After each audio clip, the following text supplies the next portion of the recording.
Welcome to the Ultimate Mixtape, an Andrew McMahon fan podcast covering his projects from something corporate to wilderness and everything in between. Join your hosts, Jess and Jimmy, as they talk about the Andrew McMahon fandom, upcoming shows, news, and discuss the music with you, the fans.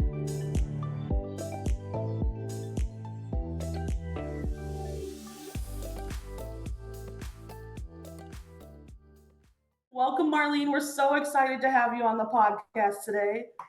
Thank you. I'm excited to be here.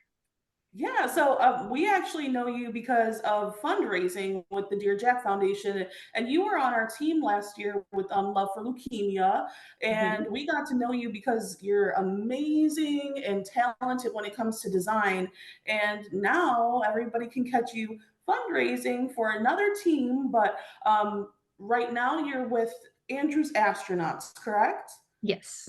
Okay. And, for anybody that doesn't know Marlyne Jeffries, you can find her on Instagram. We'll post everything later, but can you tell everybody a little bit about like where you're from and maybe how you initially got into Andrew? Sure. Yeah. So I'm a graphic designer living in the lovely hipster city of Richmond, Virginia. So I got into Andrew in middle school. I was kind of late to the game. It was like late something corporate days. I actually have a funny story about it. Had a childhood friend visiting Virginia from Florida. She brought all of her CDs, as you do, because it's the early 2000s. And we spent the entire weekend ripping each other's music. And we got to something corporate. She's like, "This is my favorite song. It's the masturbation song." I was like, "Oh, excuse me?"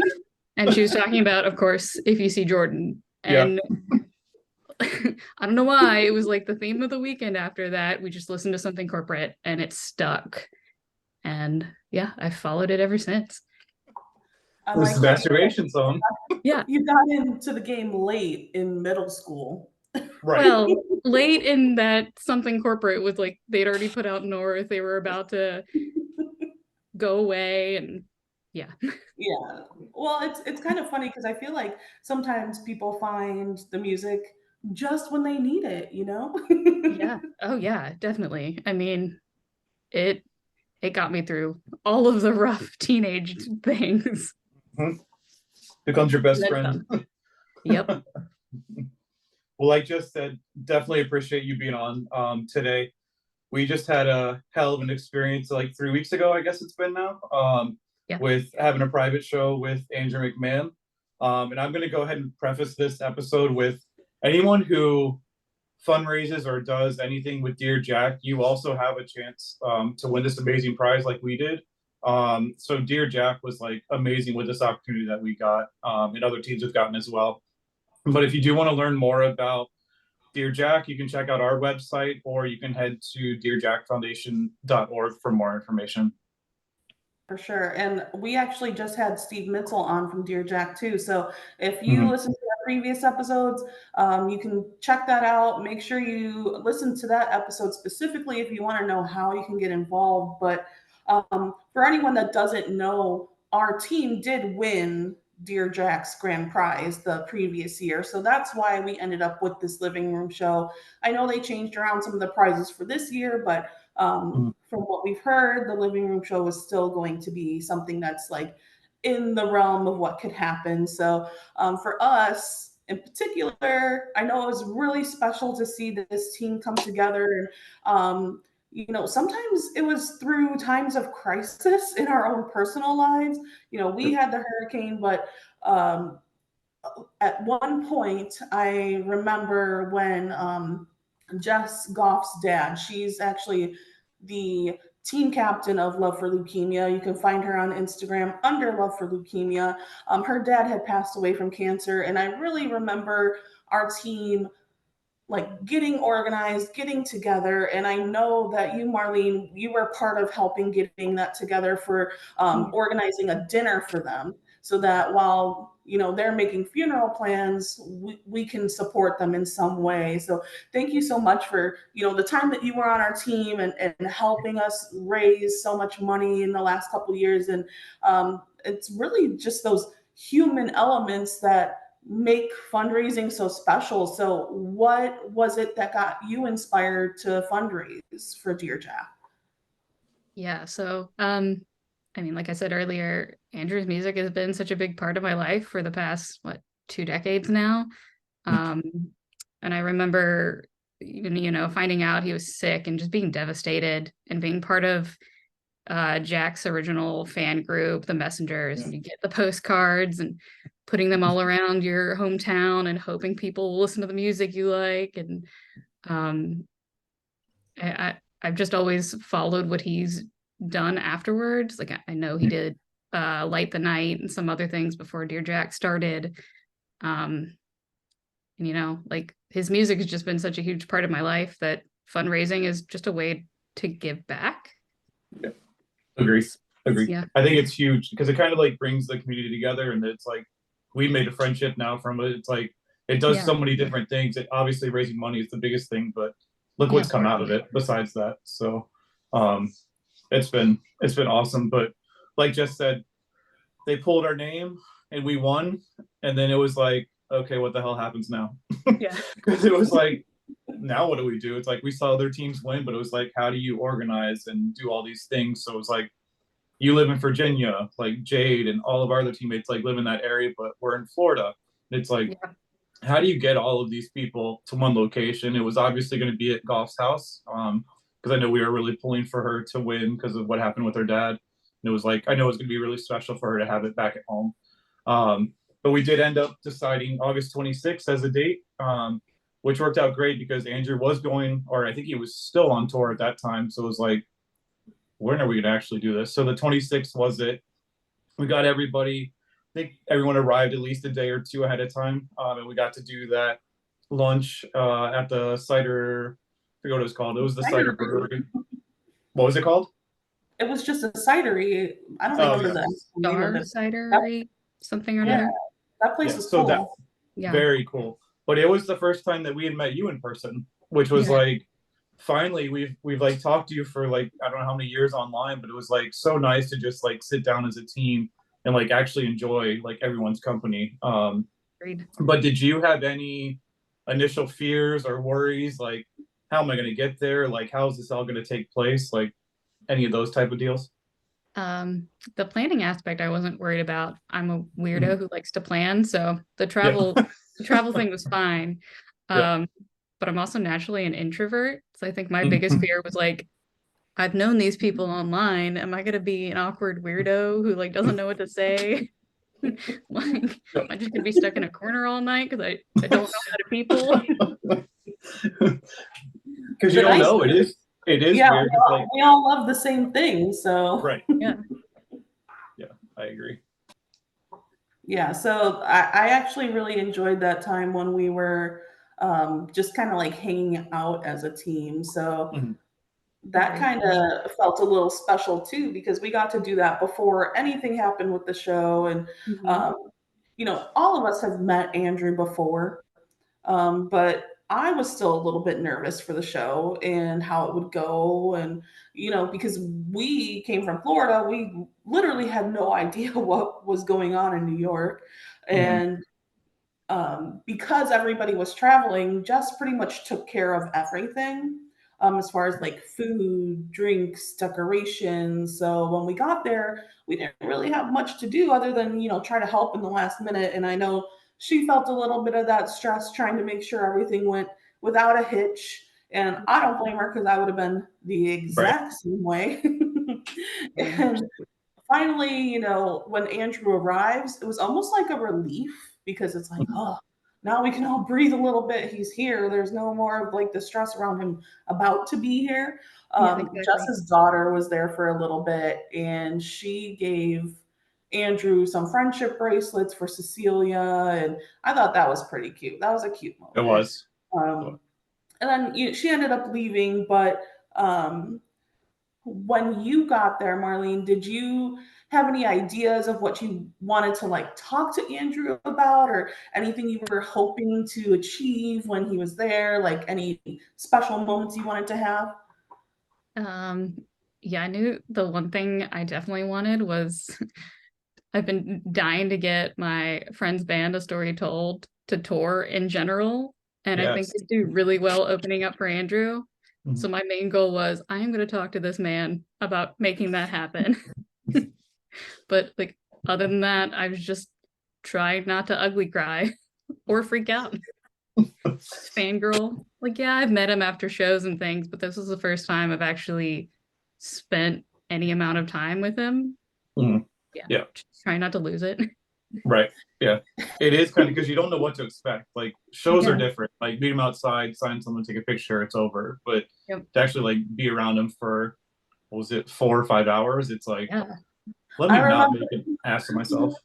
I remember looking over and he's like shoving pretzels in his mouth, and I was like, well, this is a different scenario than what I'm used to. This is not what I expected. I like it. Okay. Yeah. Almost feels normal. Yeah. But that was good. What? Right.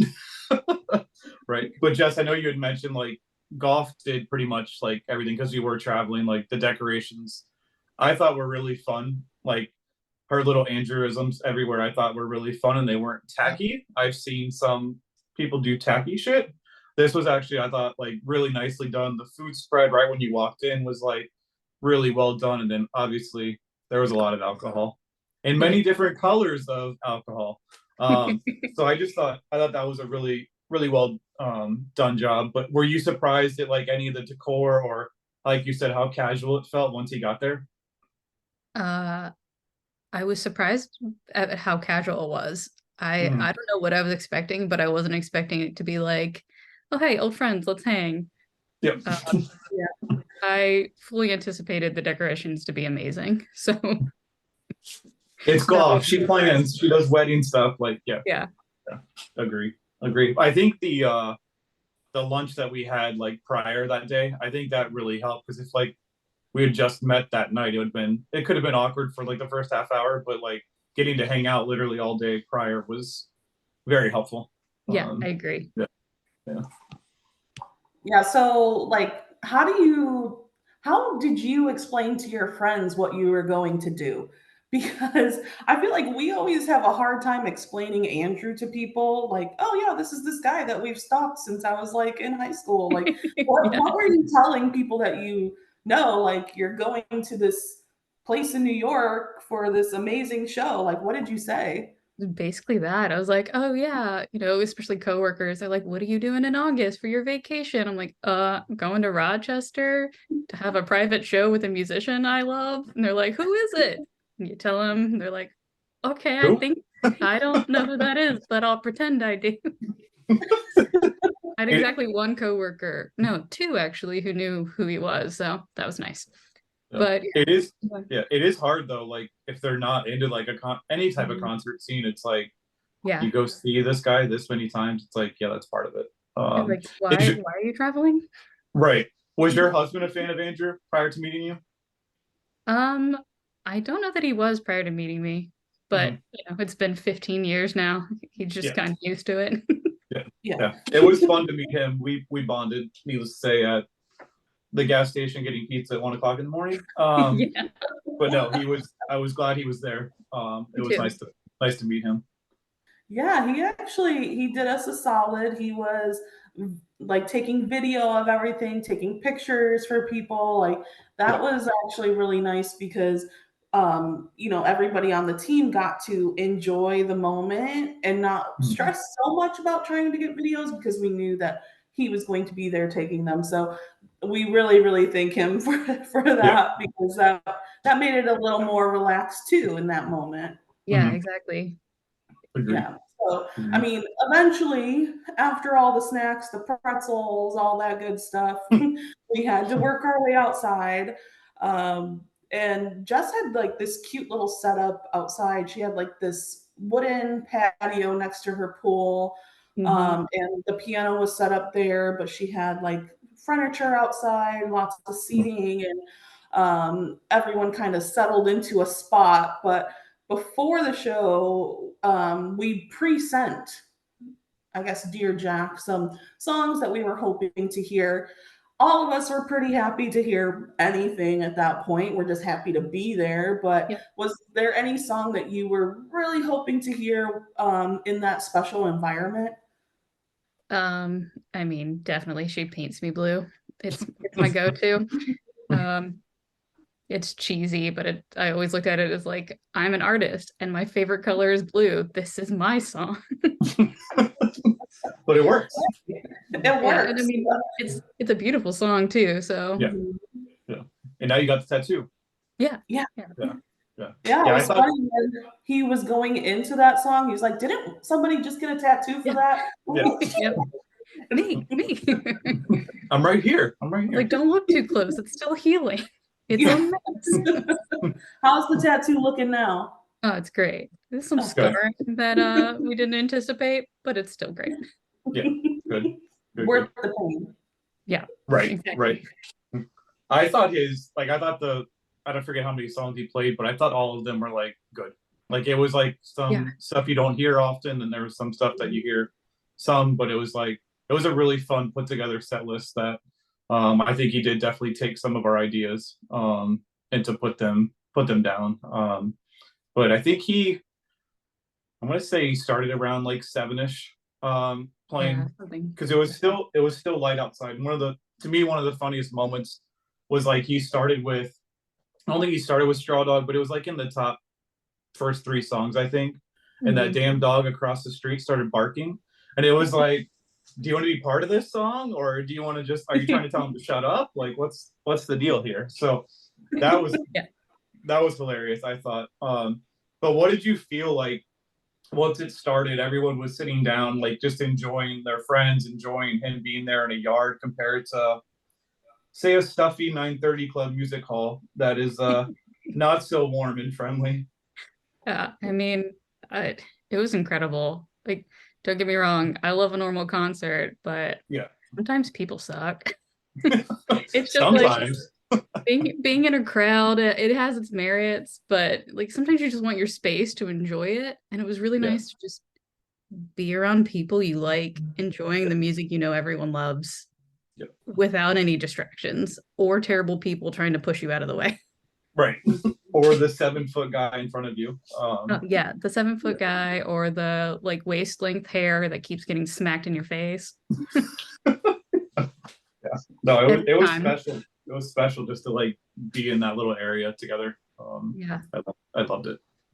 Most definitely. Like, I remember sitting there, and I feel like I literally looked around. I made eye contact with every single person. Like, I looked at Alyssa, Jess, and made my way around the whole area and just looked at everybody. And we're all just like, singing and in a quiet way, enjoying the show. And like, I felt a little misty-eyed. I was like, oh, okay, this is what it's about. Like, it was like a weird, warm feeling. Like, if you would have told me when I was a teenager that something like this would happen to me, I'd be like, yeah, right. I wouldn't believe that. That moment, and just like singing together, and seeing how excited everybody was, and really just enjoying every song was so special. But was there anything specific about the show that was special to you? I mean, everything about the set itself was perfect. I do remember afterwards, there was a moment where it was just him and I in the kitchen, and I brought out the tickets I'd made for us for the evening. Yes. And he mentioned that he thought my art was beautiful and appreciated the work I did. And it was just a moment of like, I feel recognized. Like, that's amazing. And like seen, and like, oh, okay. I can live a happy life now. I'm done now. Like I've achieved everything. And you did the shirt, so it was like, that was pretty cool this year to see him with the shirt and stuff. It's like, kudos to you. Like, you made a hell of a design. He mentioned that too, so that was kind of cool to see you get like that recognition for that, because you definitely worked hard on it. I know everybody that submitted as a design was really excited to participate in that, and when you won, we were like, hell yeah, like we knew. one of you guys is going to win because you guys are so talented. So that was pretty cool. Yeah, it was a good experience. I hope they do that again. Yeah, I like the fan interaction. Like, yeah, so do I. There's so many creative people, and it's like, let's use ourselves like to help. So kudos to you for winning, because it definitely deserves. Definitely deserves. I'm glad I didn't know about that moment you had with them. I'm glad you shared that, because that's like one of the benefits of doing a show like this. Like, you get those little alone times that you typically won't get at a show. Exactly. Or after a show. Yeah, that's really cool. So like I said, I think there was, I'm going to say 12 or 13 songs. I don't know exactly how many, but the after show is when I had the most fun, because I got to be Andy Cohen. So I got to do Watch What Happens Live. We learned that we already knew Andrew was a big Bravo Below Deck fan. I did not realize he was a Below Deck fan because it reminds him of Tor. So I thought that was pretty interesting. And then how he met Andy Cohen randomly at XM Radio, and he told him he was moderately famous. I was like, Andrew, shut up. Like, just please do not tell anybody that. But were there any stories that, and you just shared one, but were there any other stories that Andrew said like during that time that were memorable for you? I don't know. I loved just hearing him talk about hanging out with other bands and just like the mundane things him and his random other band friends do. And then there was a moment they talked about bowling at the White House. Oh yeah, I forgot about that. Yeah, such a wild thing. Just I've been bowling at the White House. Like, no big deal. I got trashed at the White House. Everything's fine. Yeah. I did think it was funny because somehow we brought up fun, and Nate Ruess was brought up, and he was like, "Oh yeah, I just texted him today," and it was like, no big deal. No big deal. I just text Nate Ruess just for fun. Yeah. Well, why don't you invite him over? We're here. So yeah, I forgot about the White House bowling thing. That was actually really funny to hear. Yeah, it was. Just rolling up with your own beer. It's fine. Right. He definitely did tell some funny stories, but I loved like walking around like after Andrew did the whole like couch thing with Jimmy, like we all kind of like migrated inside again. But I loved like hearing everyone's little moments. Like you hear the side conversations, even if it wasn't Andrew involved, like you hear, Jess's husband's talking to somebody, or like you look and these two people are talking. So it was kind of fun to be in that environment and just, hear everybody. But there was some breaking news that Andrew shared with us. Very important. And you're going to hear it here first. He's got a new little bundle of joy on the way, four-legged, of course. And he was showing everybody pictures of his new dog, Suki St. James McMahon, because they're a Gilmore Girls household. And I thought that was just like such a funny thing. And, why not announce it now? So what was your favorite conversation that you were a part of? Oh man, I think I missed the dog announcement. I didn't get to see the photos. I think I walked away. I didn't either. I had no idea. I'm so bummed. Yeah. I don't know, like I said, just hearing them talk about other bands and like just hanging out with this current manager who was there, Matt, just hearing all his stories of touring woes and fun. Like you know that these musicians are real people, but just to hear about it, it's cool. It makes them feel more relatable. Yeah. Like, I want to hear the day-to-day life of like what Matt does. Yeah, exactly. Yeah. Speaking of other bands, what other I've always meant to ask you this. What other music do you listen to besides Andrew? I mean, a little bit of everything. Anything pop punk, obviously. A little bit of metal because my husband loves it. So yeah, anything but country, really. Perfect. That's why me and him got along so well, I think. Isn't that what Steve Mitchell said too? I think that's like a common thing. Yeah. Everything but country. I probably wouldn't listen to opera. No. Yeah, opera or country. Not my thing.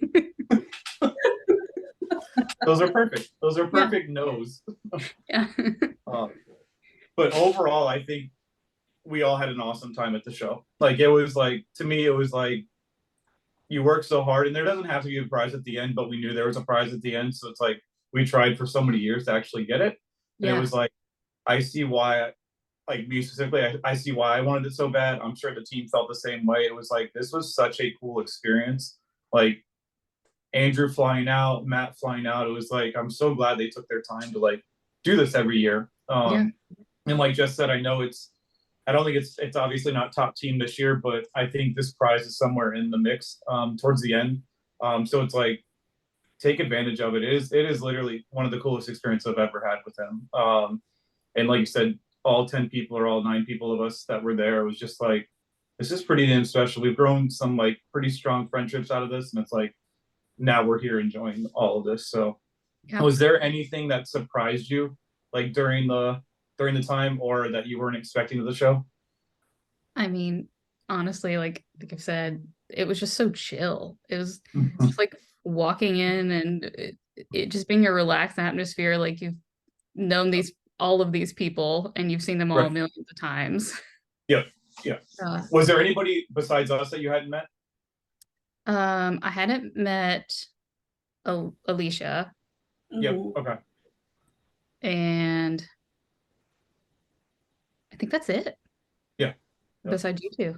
Right. Yeah. Yeah. But it's like, it's funny because there was like no awkwardness. Like, we had only met Alyssa once prior, and that was like the same night we met Golf in Michigan, which was like, I'm gonna say 3 or 4 years ago. So it was a while ago that we had seen Alyssa.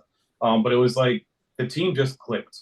Like, it was just connected, and it was such a fun night. Such a fun night. It really was.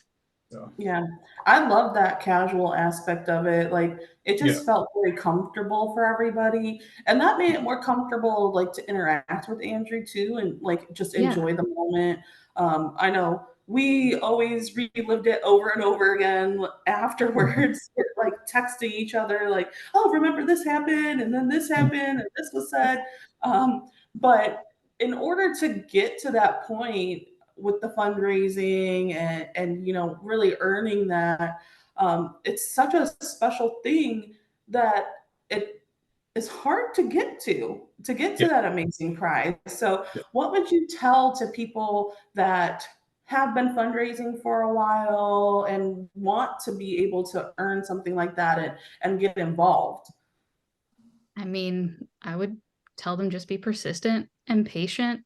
Like, the prizes are great, don't get me wrong. Obviously, that's what everyone worked towards, but like, you're making such a big impact on people's lives that are going through really heavy situations. So like, there's reason to it, even if you're not winning.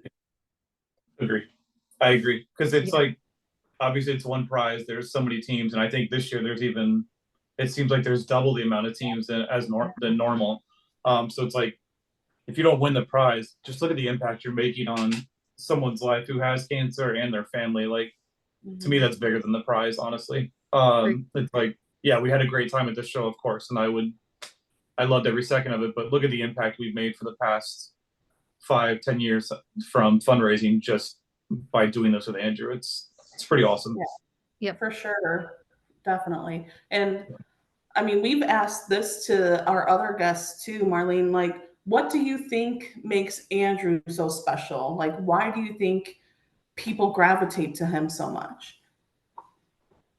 I mean, he's just like, you meet other musicians or celebrities and they're okay, but they're kind of standoffish. They're not really like into meeting other people, but Andrew treats everyone like a friend, and he's just so kind and like down to earth. And the community that his fans create is like no other. Someone could have an issue in the fan group, and there will be a dozen people ready to be there to help you, like at the drop of a hat. And I think that's really special. Yeah.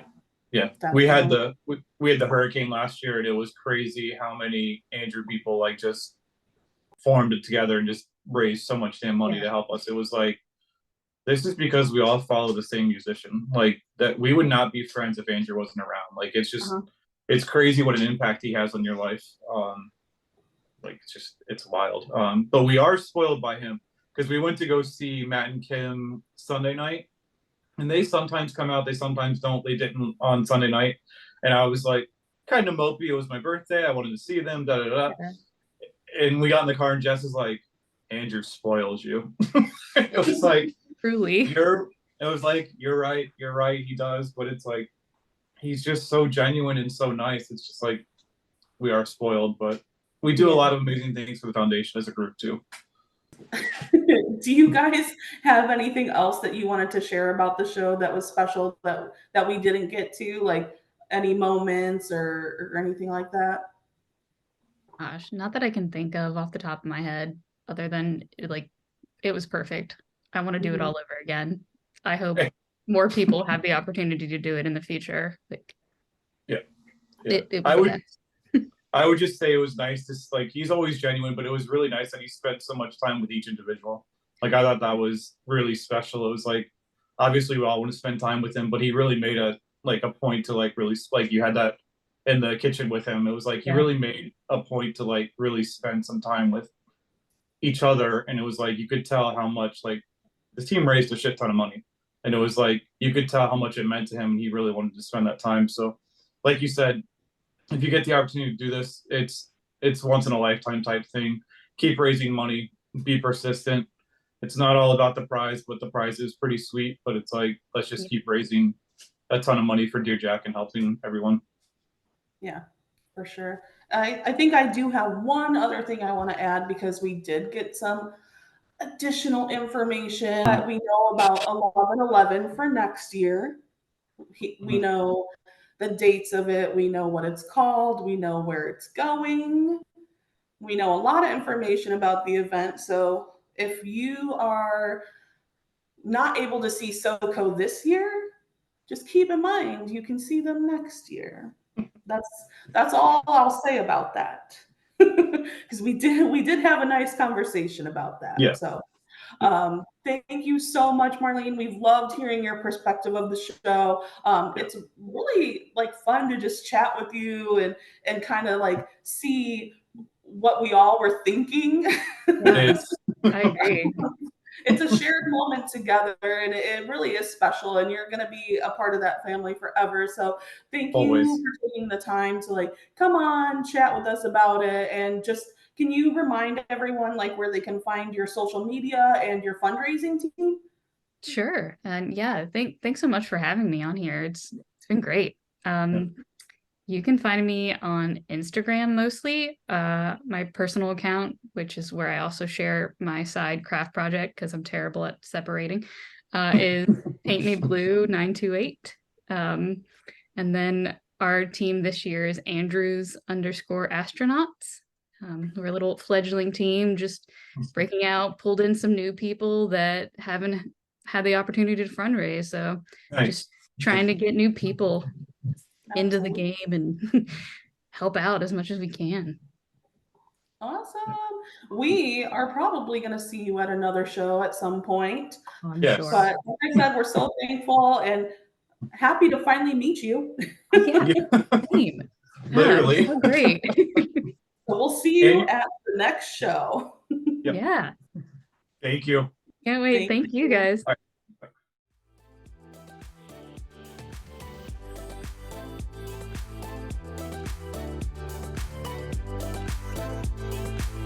Thank you for listening to the Ultimate Mixtape, an Andrew McMahon fan podcast. Don't forget to like, share, and subscribe everywhere you listen to your podcasts. To keep up with the latest news, visit our website, www.theultimatemixtape.com.